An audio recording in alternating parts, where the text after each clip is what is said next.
right, welcome to the Dales Report, and happy to be joined with the co-founder and CEO of Mydecine Innovation Group, Josh Bartch. Back to the show. Mr. Bartch, how are things? Chad, very good. Always great to be with you. Yeah, it's great to have you back on. Last time we got a chance to connect, we talked about the excitement and the growth of this industry, and it just keeps on rising, which is great. I know we had a little bit of a downturn a little bit with the industry of the last couple of months, but things seem to be picking back up.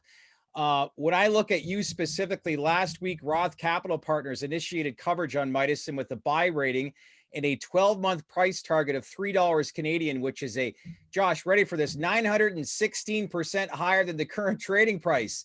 Some of the things they cited was the development of the therapeutic compounds for PTSD and smoking cessation as the main catalyst going forward. So what was your take on it all? And do you think the size of this price target has definitely got the eyes of the investment community now?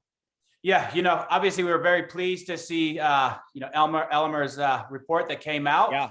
We obviously agree with it. It's important to note also that, Elmer gave us 0.5% of the total smoking cessation market, which is what was extrapolated to come up with that valuation.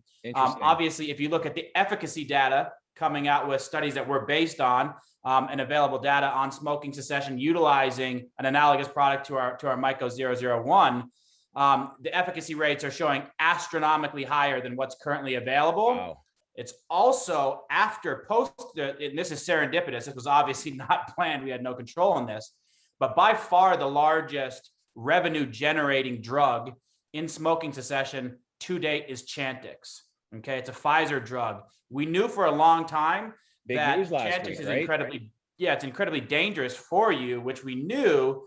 But also the efficacy rates are incredibly low as well. I mean, you're looking at 12-month the efficacy rates at single digits, right? 2 weeks ago, Pfizer pulled Chantix from the shelf for a carcinogen that was found in the drug. Yeah. It's $1.2 billion globally Chantix was producing in revenue, 900 million in the United States alone. You look at the efficacy data coming from the analogous MYCO 001 product out of studies with Johns Hopkins.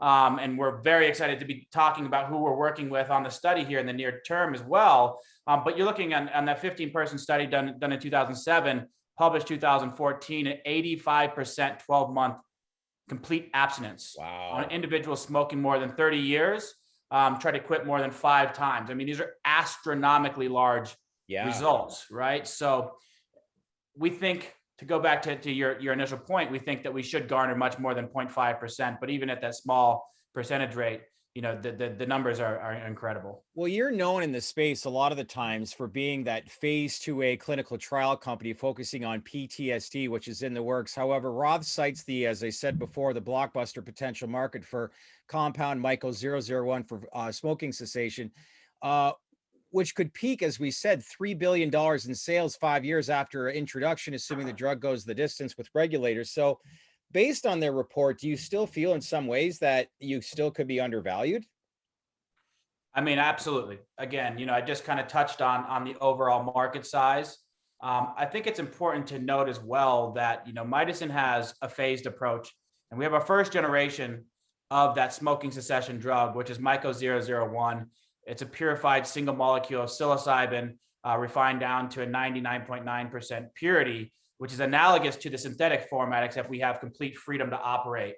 So there's no worry about infringing on any potential patent claims out there.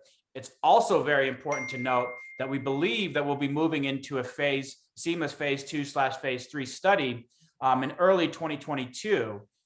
That study for smoking cessation is a very easy study to conduct. In order for the individuals to actually be recruited or to be to apply to actually enter into the study, they can't have any comorbidities at all, right? So these are pure smokers, no comorbidities. They don't have depression, no other substance use disorders, et cetera. So there's one endpoint, right? So it's a very easy study to conduct. And you're looking at a 3-month and a 6-month and potentially receiving approval at a 6-month. And that would be consistent with the other studies that were done on Chantix and or nicotine patch, or kind of the golden standard. The 12-month is a surrogate endpoint, and we're going to be running that just to prove the efficacy data is as solid as we think it is.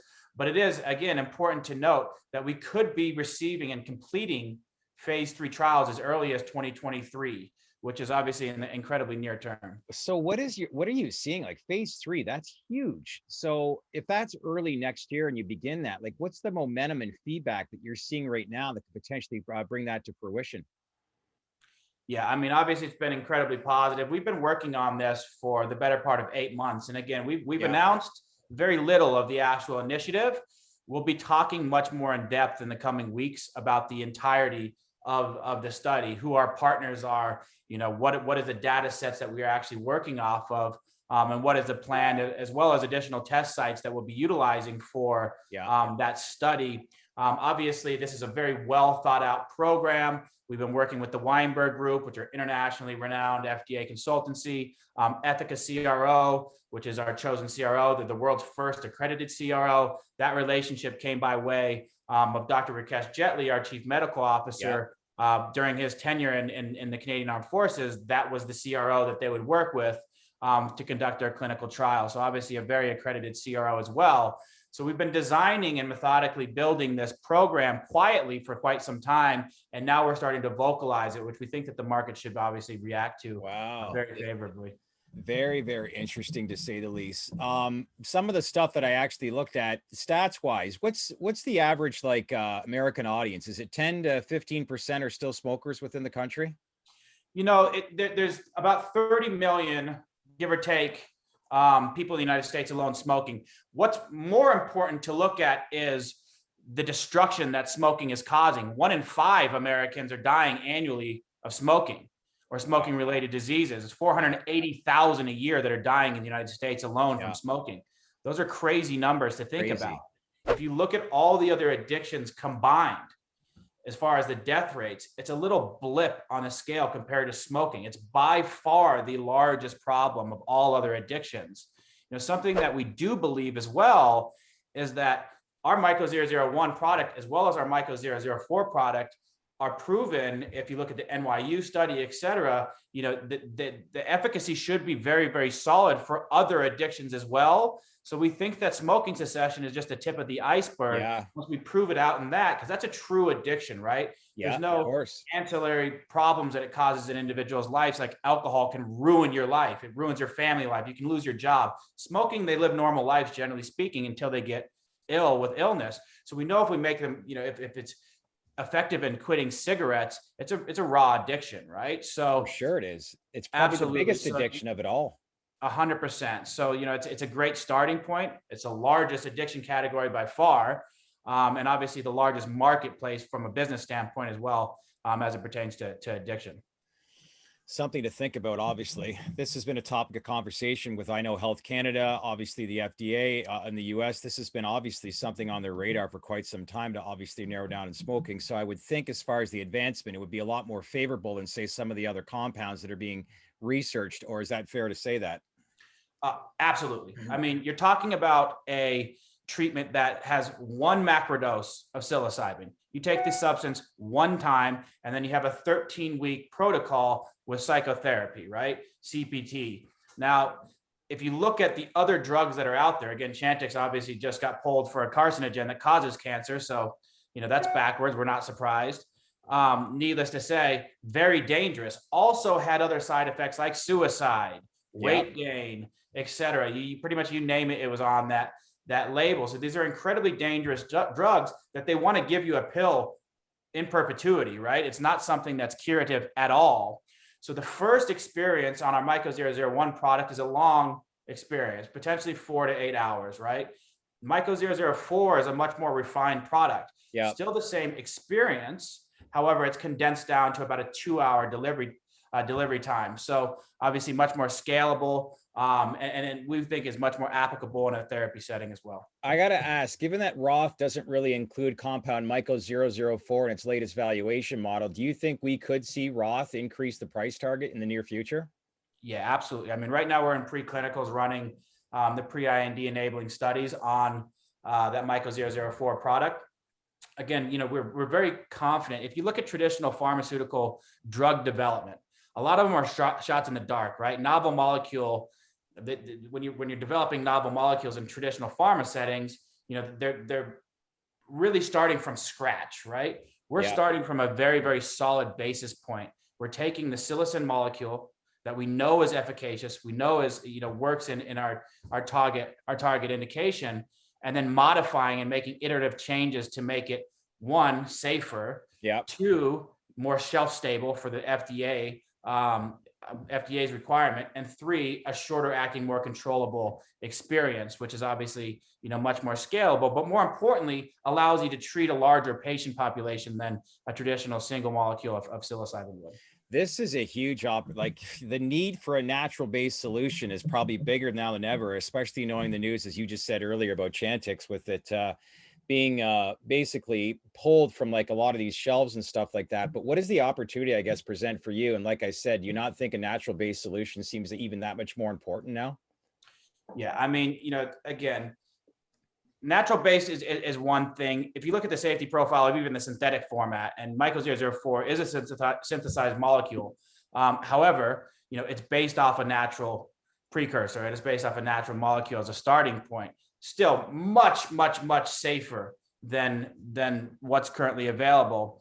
And also the efficacy rates are, we're talking 3 to 4-fold what's currently available. There's no drugs in the smoking cessation outside of previously Chantix that show double-digit success rates on 6 or 12 months, right? Right. These are very ineffective drugs that are currently being used and prescribed by doctors to people to treat smoking. It's almost, the therapy is more effective than the drugs that are currently available, right? Just the therapy on its own. So obviously, our treatment is offering something that is much needed in the space. And you're looking at some projections of this marketplace being upwards of $60+ billion by 2026. Yeah, it's big. Smoking cessation, now more than ever, people are trying to quit smoking. You look at, 20, 30 years ago, you used to be able to smoke on airplanes, then you could smoke in movie theaters, et cetera. That started to be limited. And now it's refined to just strictly small smoking areas, right? It's taboo now. People are understanding that the health risks that are associated with it. And now more than ever, people are looking at alternative ways to be able to quit. What's your response when a lot of people learn more and more about this industry? When it comes to trials, it's like very few will be successful. But there's a lot of momentum that's building with the trials that are actually being conducted right now. What's your response to that? Yeah, I think that you're going to see a mixture of both. When you're designing these trials, they need to be very, very well thought out trials.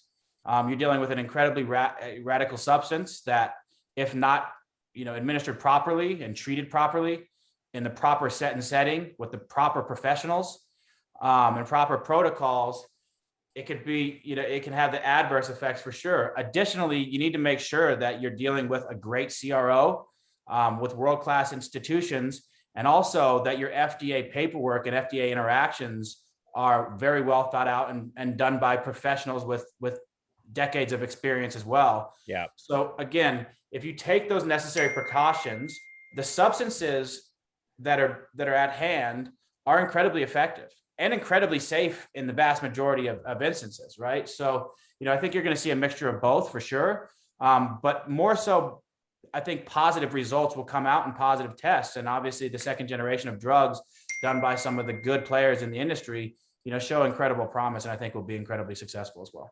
And you know what the crazy thing is? We're just getting started. Just getting started. That's the promising thing. Listen, I know you're busy. Keep up the great work. Obviously, a lot of positive feedback over the last 7 days, but keep carrying it forward and keep in touch, okay?